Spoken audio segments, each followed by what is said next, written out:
ये पांचवा पैगाम आपको सुना रहा हूं इस हवाले से कि मरने वाली माँ है जिन्होंने औलाद की खिदमत की, परवरिश की मोहब्बत से, और शौहर की खिदमत की बुढ़ापे में, बीमारी में, उसके बाद दुनिया छोड़ करके ये माँ गई है। इस माँ की अजमत क्या है, इस माँ की मोहब्बत क्या है, इस माँ की हकीकत क्या है। जब मर जाती है तब अफसोस होता है, लेकिन जब जिंदा रहती है तो कदर नहीं होती। आपको सुनाने के लिए जा रहा हूँ, आंख से पट्टी हटाने के लिए जा रहा हूँ। अगर माँ आपकी जिंदा है तो इंशाअल्लाह उनकी नाकदरी नहीं करेंगे। हाथ उठा दीजिए इंशाअल्लाह। बिल्कुल ठीक जा रहा है, लेकिन मुतमईन मत नहीं, बीच मालूम क्या हो।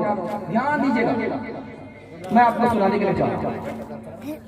एक किताब है लुगत की, उसमें लिखा है बूढ़े की माँ न मरे, बूढ़े की जोरू न मरे, बच्चे की माँ न मरे। बच्चे की जब माँ मर जाती है उस बच्चा के बदतर हाल है, बूढ़े की जब बीवी मर जाती है तो उस बूढ़े का बदतर हाल है। क्योंकि बच्चे की खिदमत जितनी माँ करती है कोई और नहीं कर सकती, और बूढ़े की खिदमत जो उसकी बीवी करती है कोई नहीं कर सकता। बूढ़ा आगे आगे, जवान आगे आगे, बूढ़ा पीछे। अल्लाह के रसूल ने रुक करके पूछा कि तुम कौन हो? कहा मैं बेटा हूं। कहा वो कौन है? कही मेरे बाप। कहा तुम्हारे बाप है? बाप से आगे मत चलना, बाप से पहले मत बैठना, बाप का नाम लेकर के बाप को मत पुकारना। और आगे जो नसीहत की है वो मैं आपको सुनाने के लिए जा रहा हूं। माँ बाप अगर बीमारी में पेशाब कर दे या बुढ़ापे की वजह से पेशाब कर दे तो उनके पेशाब को इस तरह धोना जैसे बचपन में मोहब्बत से तुम्हारे पेशाब को धोया हो।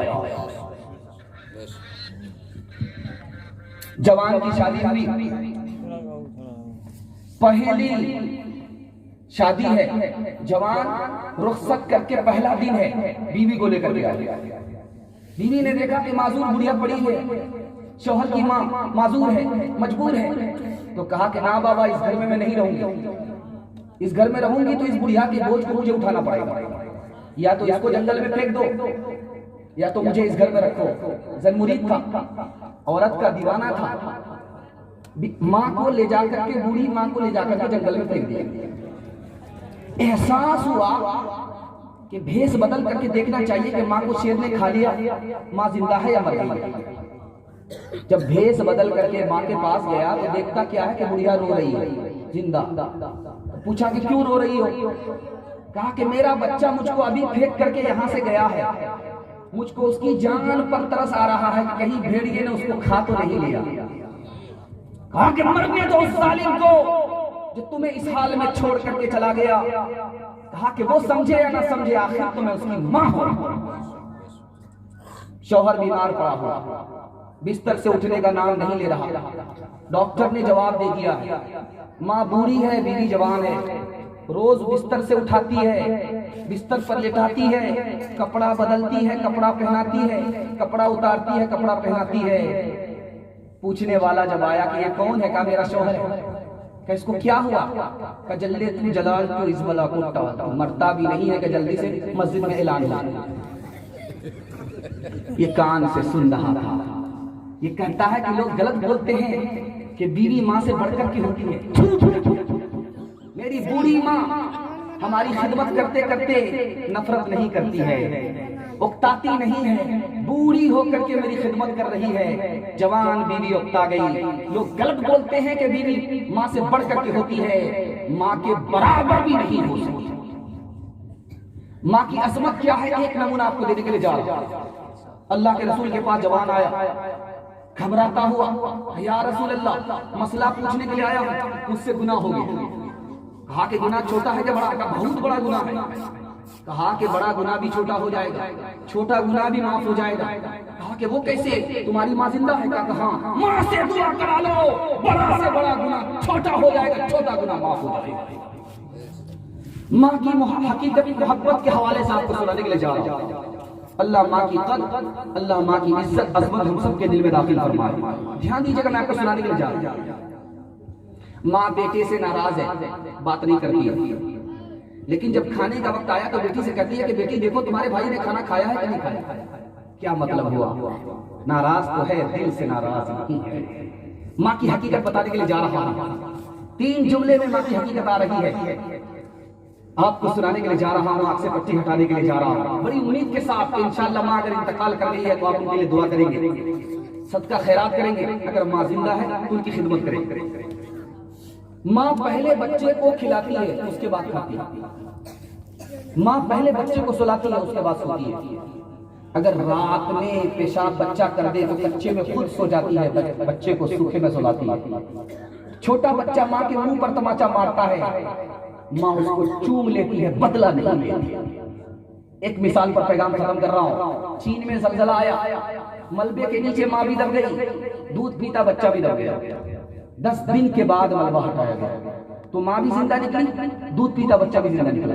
अब उस माँ का इंटरव्यू हो रहा है, सारी दुनिया के चैनल वाले जमा हो गए, भाई तू कैसे जिंदा रह गई, और इससे बढ़कर के तेरा दूध पीता बच्चा कैसे जिंदा रह गया।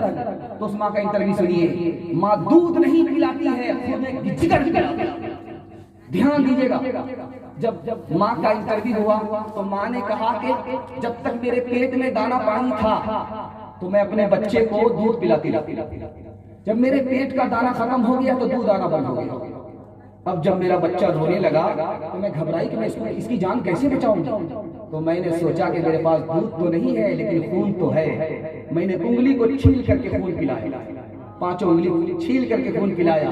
जब इससे उसकी भूख नहीं मिटी तो मैंने दूसरे हाथ की 5 उंगली को छील करके बच्चे को खूने जिगर पिला करके रखा। दूर बैठा कोई तो दुआएं देता है, मैं डूबता हूँ समंदर उछाल देता है। हर चीज तो मिल जाएगी बाजार में, लेकिन बाजार में लेकिन माँ बाप से बढ़कर कोई दौलत न मिलेगी। आंचल जो उठा के दुआ माँ तेरी कर दे, माँ तेरी कर दे। दुनिया हो या खुदा कहीं जिल्लत न मिलेगी। माँ बाप की खिदमत में दिलो जान उठाओ, कुरान का फरमान है तुम इसको निभाओ। करो माँ बाप की खिदमत तुम्हारे काम आएगी, यही खिदमत तुम्हें अल्लाह से जन्नत दिलाएगी, बढ़ाएगी तुम्हारी के अयाम। ये खिदमत अता होगी बफैसे की दुनिया, रोज़ी में भी बरकत। अल्लाह की रहमत साया फगन होगी, मिसले कमर किस्मत जलवा फगन होगी। ये कश्ती अमल की है, इसे पार लगाओ, कुरान का फरमान है तुम इसको निभाओ।